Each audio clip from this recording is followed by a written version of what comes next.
de que candidato está mais próximo? O votómetro Presidenciais do Observador dá uma ajuda a perceber.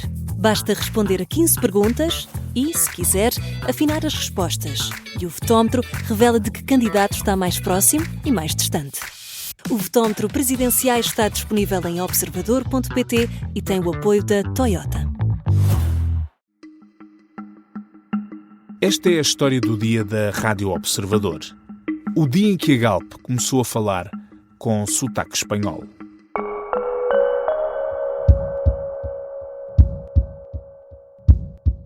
A marca Galp será a marca vigente em Portugal e, portanto, as estações da Moeva em Portugal serão transformadas em estações Galp, em termos de marca, e o contrário acontecerá do lado espanhol, onde a marca Galp vai manter-se em Portugal. Não era propriamente com esta confirmação que esperava arrancar a última história do dia desta semana, mas a garantia deixada aqui por João Diogo Marques da Silva, um dos presidentes da Comissão Executiva da Petrolífera Portuguesa, faz sentido à luz do que se passou ontem. Dependendo de quem olhava a notícia, ou chegou com estrondo, ou era um daqueles negócios que já se estava mesmo a adivinhar. A Galp, a nossa Galp, está a preparar uma parceria com a Moeve dos espanhóis. Há quem se refira à Moeve como a antiga Cepsa. E há quem se refira a esta parceria como uma joint venture, uma integração, uma aliança ou até uma fusão. Para já sabe-se que vai abranger áreas que os consumidores conhecem bem, como os postos de combustível, a mobilidade elétrica e as lojas de conveniência, e abranger outras que soam mais a economias, como a petroquímica, o trading e os combustíveis de baixo carbono. E sabe-se também que a única refinaria portuguesa também está incluída no pacote. O Governo foi já informado, nós obviamente vamos cumprir com todas as obrigações que existam. O Governo está informado, garante a co-CEO da Galp. Os mercados reagiram com entusiasmo, precisamente por causa deste anúncio. Mas uma coisa são as burocracias institucionais e o entusiasmo bolsista, outra são as muitas dúvidas que ficam no ar. Quem ganha, quem perde e o que muda com este negócio.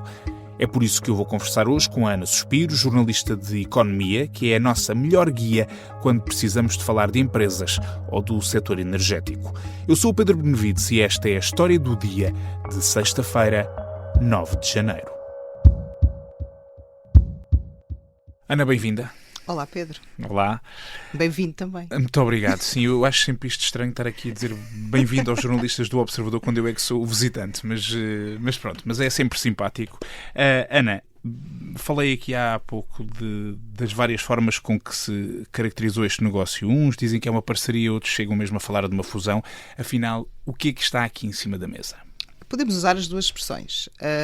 É uma fusão porque há ativos de duas empresas que vão ser autonomizados do universo da Galp, que é a empresa portuguesa, e da Moeve, que é a empresa espanhola, e vão ser transferidos para uma nova empresa, que será controlada pelos dois acionistas originais. Portanto, de forma igual, percentagens iguais? Temos duas operações distintas. Temos uma operação que tem a ver com os postos de combustível, portanto, as estações de serviço, e aí, de facto, o negócio vai ser dividido em duas partes, portanto, a Galp e a Moeve vão ter partilha da parte acionista e da parte da gestão. Quando chega à parte daquilo que eles chamam downstream, que é, basicamente, são as refinarias, não é? A parte industrial, aí há uma diferença muito grande de ativos. A Galp tem uma refinaria, a antiga Cepsa, tem 3 refinarias e, portanto, aí a Galp vai ficar numa participação minoritária, ainda que significativa, segundo a empresa. Para quem vê de fora, que é o meu caso, a ideia que dá é que com este negócio a Galp vai passar a ser um bocadinho espanhola.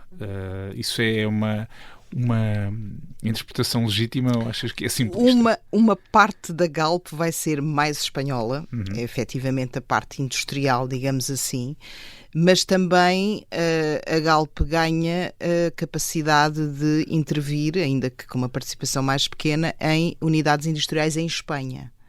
Portanto, se quiseres, a Galp vai ser mais ibérica. Claramente que sim, porque vai ter metade de uma rede de 3.500 postos de combustíveis, ou seja, vai concorrer diretamente com a maior empresa de combustíveis, que é a Repsol. Na parte industrial, perde o controlo, digamos assim, da refinaria de Sines, mas mete um pé, entre aspas, com alguma relevância, 20 e tal % ou mais, em unidades industriais que são do parceiro espanhol. Então, já vamos falar um bocadinho mais da história da refinaria, precisamente porque é a única refinaria portuguesa que existe, mas relativamente às estações de serviço, que eu diria que é talvez das coisas que os consumidores comuns mais identificam, claro, naquilo que é o contacto com a Galp enquanto empresa. Isso significa que vai haver uma marca nova, vai deixar de existir a Galp que os portugueses conhecem, vai passar a ter o sotaque espanhol, o nome, o que é que vai acontecer? A Galp vai continuar a ser a Galp em Portugal. A empresa reconhece, aliás, os dois parceiros reconhecem que a Galp, como marca, é um ativo muito relevante em Portugal.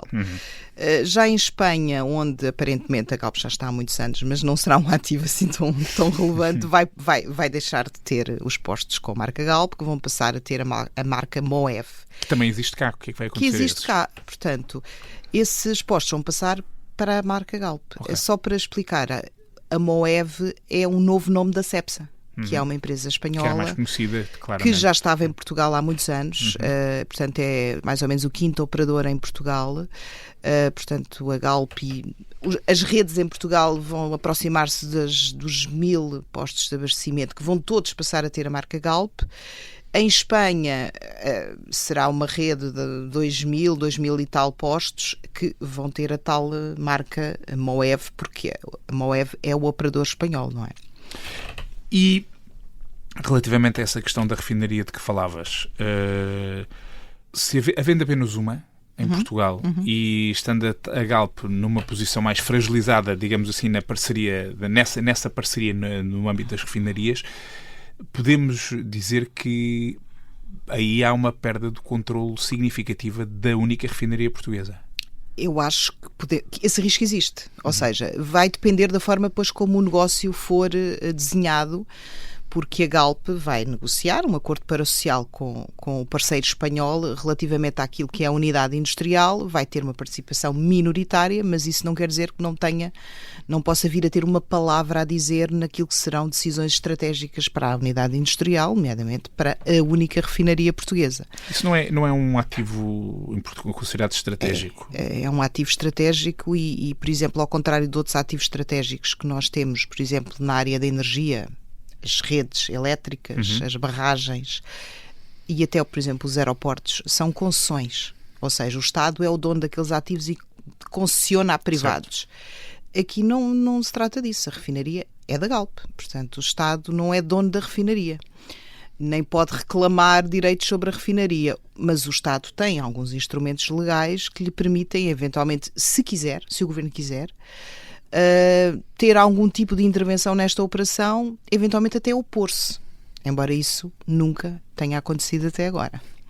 Que é a lei dos ativos estratégicos que permitem, em caso de venda. E depois há aqui uma outra questão que ainda não falámos, é quem é que são os donos da Moev? Não é? Espanhóis?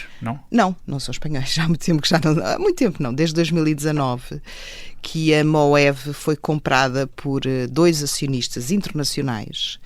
O maior acionista é uma empresa que é gestora do Fundo Soberano do Abu Dhabi, dos Emirados Árabes, que até já foi acionista da EDP, neste momento já não é. E depois tens um acionista mais pequeno, que é o Fundo Carlyle, que é um fundo de investimento norte-americano. E quando se avaliar a questão estratégica desta operação, isso provavelmente será tido em consideração, ou poderá vir a ser tido em consideração. Porque significa, se concretizar nos termos que estão mais ou menos pré-desenhados, ainda haverá essa negociação de que falavas, que um ativo estratégico nacional, nomeadamente a única refinaria portuguesa, pode ficar controlada maioritariamente por um fundo do Abu Dhabi e mais um... Não é um caso inédito, portanto, há países na Europa que não têm refinarias. Nenhuma. Nós temos uma, tivemos duas, já fechou, e explica também um bocadinho porque é que este negócio acontece. É muito difícil ter refinarias na Europa.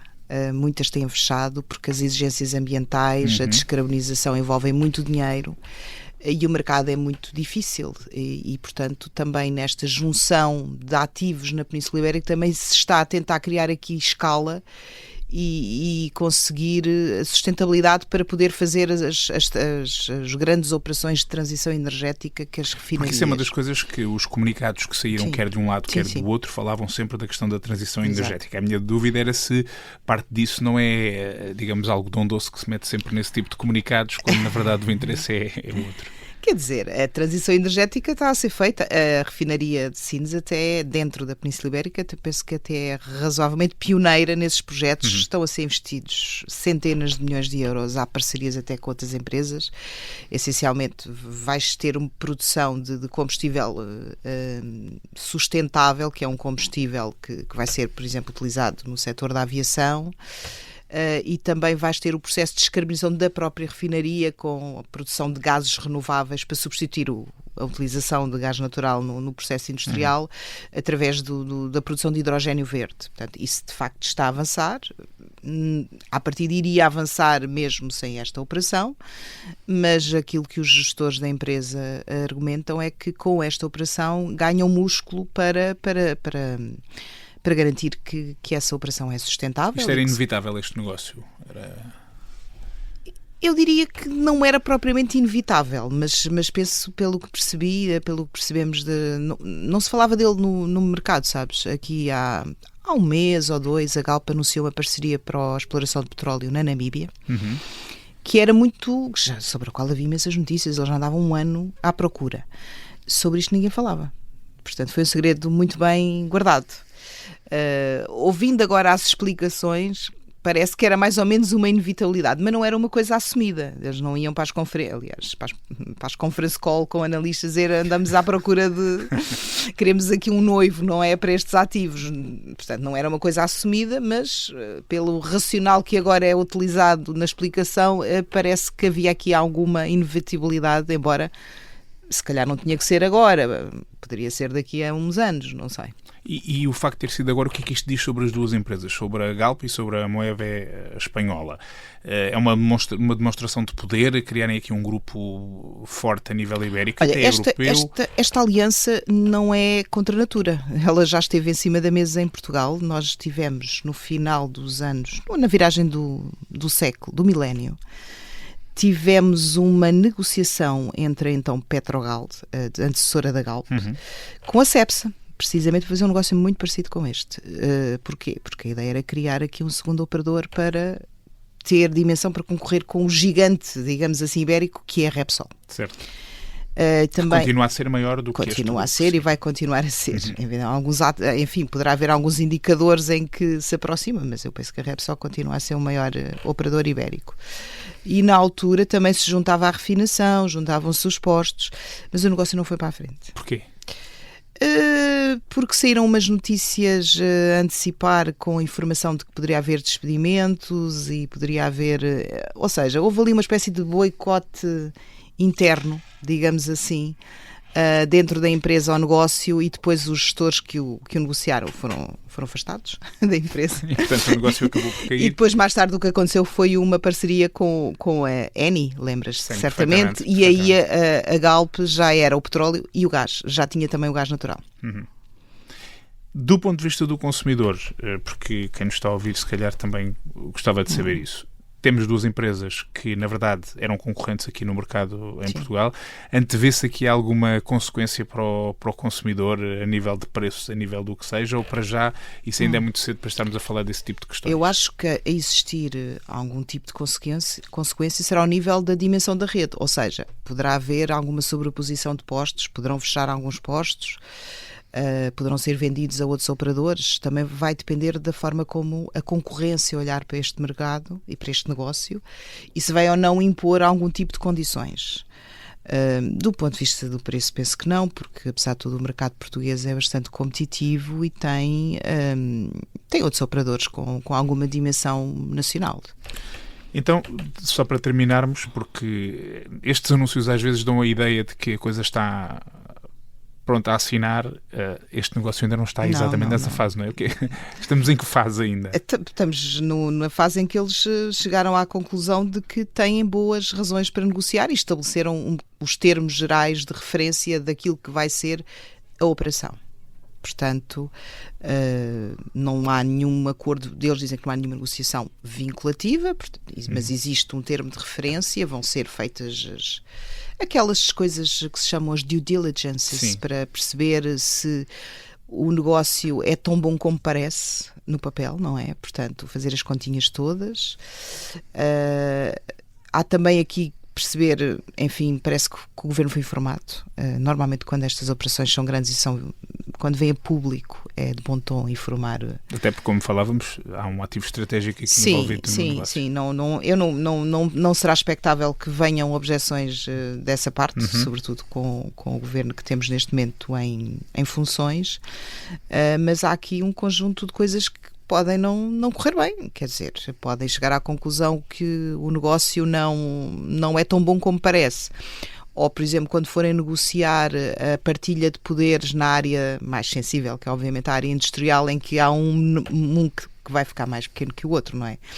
Podem não chegar a um acordo sobre quais são os temas em relação aos quais, por exemplo, a Galp teria sempre uma palavra a dizer.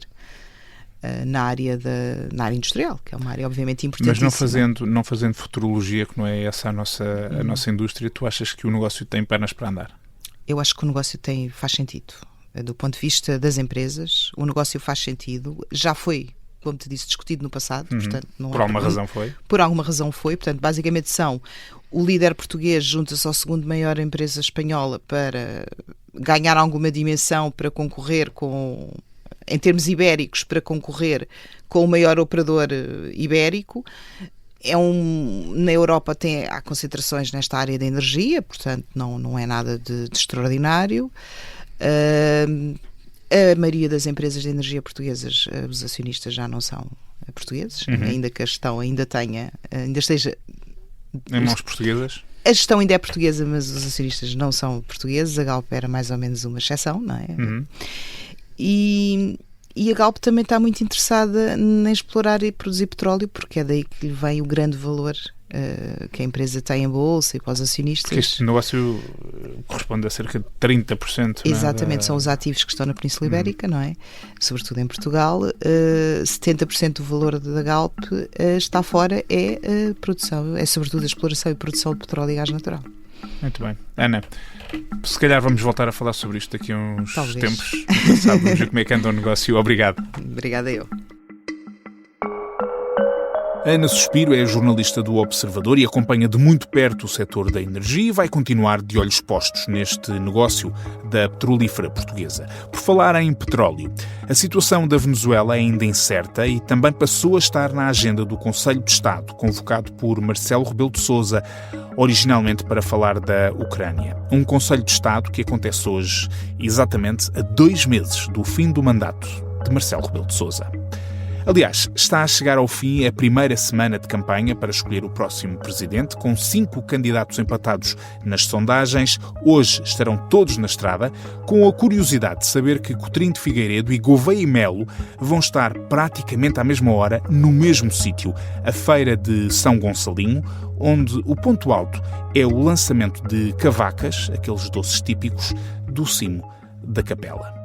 Coragem! Na próxima semana isto acaba, antes da segunda volta, claro. Esta foi a história do dia, a sonoplastia do Bernardo Almeida, a música do genérico é do João Ribeiro. Eu sou o Pedro Benevides. Bom fim de semana.